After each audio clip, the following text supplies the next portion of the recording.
Now we have all the tools and framework we needed for Elasticsearch.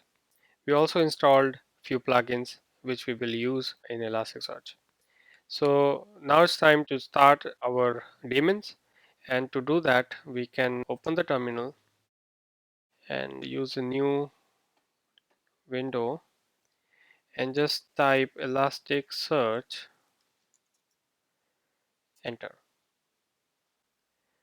So this will start the Elasticsearch and load up all the processes needed for it to function. As you can see, it has already identified our node, ESH node, and it is starting that node.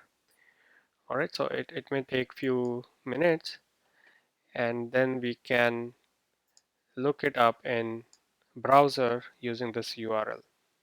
So just copy this and open a URL and enter.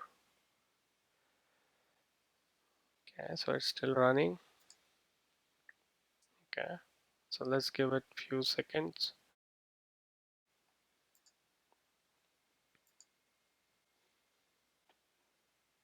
Let's see what's happening. All right, so still loading all the indices. Okay. All right, so we have our Hive plugin up and running in a browser, and it shows you your node, ESH node.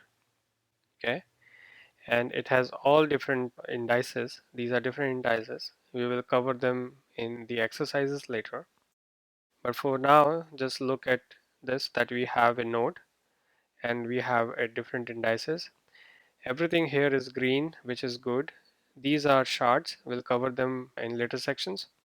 So all looks good here. Then also look at this health. This is your cluster health. You only have one machine, so it is telling you that your cluster health is in yellow, and we'll understand what yellow means in later chapters. But for now, just remember that our cluster was in yellow when we started it. Okay, and here is the name of your cluster as we defined in the configuration file. All right, so pretty simple. We'll go more into it when we do exercises, and I'll show you how to look up the data in Hive plugin.